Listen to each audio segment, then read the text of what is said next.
बे समाव मोनसे ब्रेकिं निउज चिरांनि रुनिकाटा रेन्जनि सिङाव फिन आरोबाव गोबां आयेन बेरेखा बेसेन गोसा दंफांफोरखौ हमदों।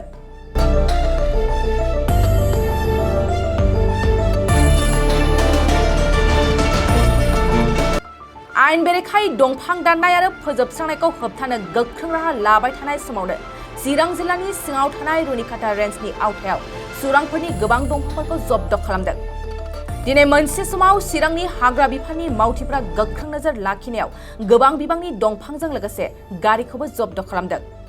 थारैनो नोंथांमोना नैबे भिडिअ'आव नुनो मोन्दों गोबां बिबांनि दंफांफोरखौ सुरांफ्रा फालांगि महराव लांनो नाजादोंमोन। बेनि अनगायैबो मावख'आव सिगांनि गोबां दंफांफोरखौ सुरांनिफ्राय जब्द खालामनो दोनफैदों। बे समाव रुनिकाटा रेन्जनि रेन्जार जसमानिक मुसाहारिया फोरमायनाय बादिब्ला 2023 मायथाइनि जानुवारि दाननिफ्राय दासिम गोबां बिबांनि दंफां आरो गारिफोरखौ हमनानै दोनफैदों।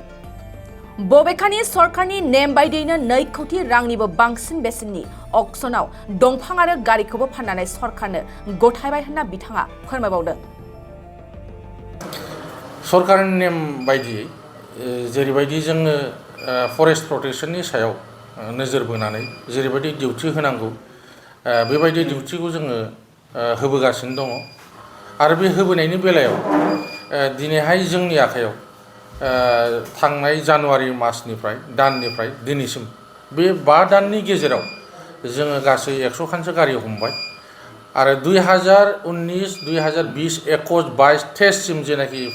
5 बोसोर बे 5 बोसोरनिखौ जोङो जेसेबां गारि हमदोंमोन आरो जेसेबां दंफां हमनाय जादोंमोन नियार एबाउट 2 crore जों सरकारनो अक्सन होनानै जोङो अलरेडि साबमिट खालामबाय। बेफोर दा 22सिमा अलरेडि थांजोब्बाय। दा नैबे रिसेन्टलि जायनाखि गारिफोरखौ जों हमदों 2023नि दिनैहाय जोंनाव 100 खानसो गारि जमा जादों। बेफोरनि गेजेराव ट्रेक्टर दङ, टाटा मबाइल दङ, युदा दङ, बायदि बायदि रोखोमनि गारिफोर जायफोरजों माने दंफां लड लांलाय लाबोलाय इलिगेलि खालामबाय थादों बेफोरखौ जों हमनो मोननाय जादों आरो दा बेफोरनि गेजेराव गासै जोंनि आखायाव दा 100 खानसो गारि जोंनाव दङ आरो गासै 100 खाननि गेजेराव गासैहाय जोंनाव 300 CMसो दंफां जमा जानानै दं आरो बेनि गेजेराव माखासे थांखांबाय आरो माखासे दा लड जानो गोनां दंबावो। दा बेफोर गासैबो दा अक्सन प्रसेसआव लासै लासै थांजोबगोन। दा बेफोर गासैबो जोंनि स्टकआव दङ। जोङो फरेस्ट डिपार्टमेन्ट जोंनि पावार एन्ड फांसना जोङो सेथि नाम्बार हिसाबै जोंना दंफां प्रटेक्सन होनायानो जोङो दंफां आरो बिफांखौ प्रटेक्सन होनायानो आरो जोंनि सेफगार्ड होनायानो जोंनि मेन डिउटि। जोङो कुनु पद्धे जोंनि फरेस्ट डिपार्टमेन्टआ डाइरेक्ट अर इनडाइरेक्टलि जों कुनु पद्धे जोङो दंफांजों कमप्रमाइज खालामनायाव गैया आरो जों खालामा। आरो उदाहरन हिसाबै दिनैहाय नोंथांमोनहा जोंनि अफिसियेल रेकर्डखौ नायनो हागौ जे जेसेबां दंफां हमदोंमोन बेसेबां अक्सन जाखो आरो जेसेबां गारि हमदोंमोन बेसेबां अक्सनाव थांखो आरो दा जोंनाव बेसेबां आखायाव दङ बेखौ नोंथांमोनहा खेबनानै लांनो हायो। मोनसे खोथा सार दिनै नोंथांमोना नांगौबायदि डिउटि खालामसेयावबो दंफां सिखाव खालामग्राफ्रा खालामगासिनो दङ। बिथांमोनखौ जुदि नोंथांमोना हमनो मोनोब्ला बा बिथांमोना बिदि खालामोब्ला मा राहा लागोन नोंथांमोना? दा जोङो बे मथैनो जेरैबायदि जोंनि आखायाव आयेन दङ सरकारा जेरैबायदि जोंनो आयेन होदों बे आयेनजों जोङो खामानि मावगासिनो दङ आरो जेरैबायदि आयेन बियो जे गोरा होननानै बुङोब्ला जों वाइल्ड लाइफ सेक्सनाव खोख्लैनांगौ जायो। वाइल्ड लाइफ सेक्सनाव दा जोङो बे कयेक बोसोरनिफ्राय गोबां केसखौ जों वाइल्ड लाइफ सेक्सनाव सोसनबाय जाय सेक्सननि दारैहाय कुनु मानसिया गारि मोनफिना कुनु मानसिया बेल मोननो थाखाय गोबां दिगदार जायो। बेबायदि उदाहरन हिसाबै जोंनि आखायाव दा केसआबो सोलिगासिनो दङ। आङो थोंजों नामखौ रायखांनो सानाखै खिन्थु दासिमबो जोंनाव केस सोलिगासिनो दं। जायफोर बिदि खामानि मावबाय थायो मा सांग्रांथि होगोन बेबायदि खामानि दा मावफुंगोन? जोंथ' सरकारि मानसि हिसाबै आरो बयनिबो सुबुंनि जिउआ मोनसे भेलु गोनां हिसाबै जों बेखौनो खावलायगोन जे फैगौ समफोरा गोरानिफ्राय गोरा जोङो सरकारा जों स्टेप लागासिनो दङ आरो जोङो आयेनखौबो गोरानिफ्राय गोरासिनाव जोङो बहायनो सेक्सन बसायनानै जों होनो थांगासिनो दङ। जिहेतु जोंनि फरेस्टआ जेरैबाबो बासायनांगोन बिफां लाइफाङा जेरैबाबो बासायनांगोन हिसाबै दा बेखायनो आं खावलायनो सानो जेन' जोंनि मानसिफ्रा दंफां दाननानै फाननानै जानाय हुदाखौ बा दंफां दाननानै फाननायनि बेफार खालामनायनि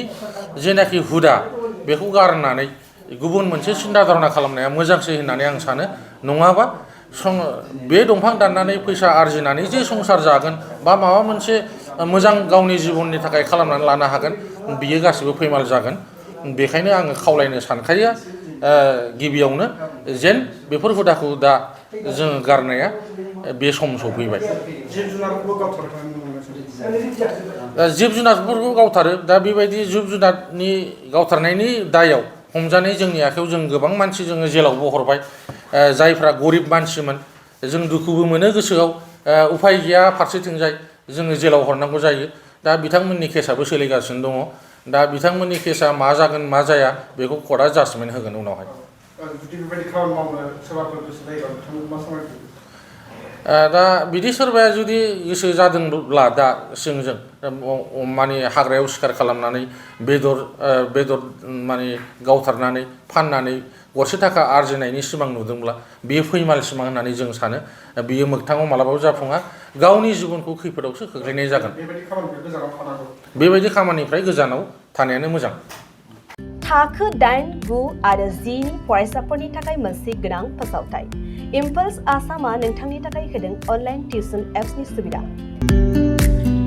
बर' आरो एसामिस मोन्नैबो बिजोंनि 8, 9 आरो 10 थाखोनि बिगियान सानखान्थि आरो इंराजि आयदायाव अनलाइन टिउसननि सुबिदाखौ होगोन मोनफ्रोमबो आयदायाव दान मोनसेनि फिसआ 250 रांल' जागोन 12 दाननि थाखाय फरायसानि अनलाइन टिउसनआ सोलिगोन इम्पल्स आसाम अनलाइन टिउसन एपआव live class online test online assignment आरो डाउट क्लियरिं सेसननि सुबिदा मोननो हागोन इम्पल्स आसाम अनलाइन टिउसन एपआव रोंगौथि गोनां एक्सपिरियेन्स फोरोंगिरिफ्रासो फोरोंगोन गोसो गुदुं फरायसाफ्रा गाव गावनि मबाइलाव गुगल प्ले स्ट'रनिफ्राय इम्पल्स आसाम एपखौ डाउनल'ड खालामनो हागोन लोगोसेयैनो 8099334099 जानबुं अनजिमायाव थोंजोङै जगाजग खालामनो हागोन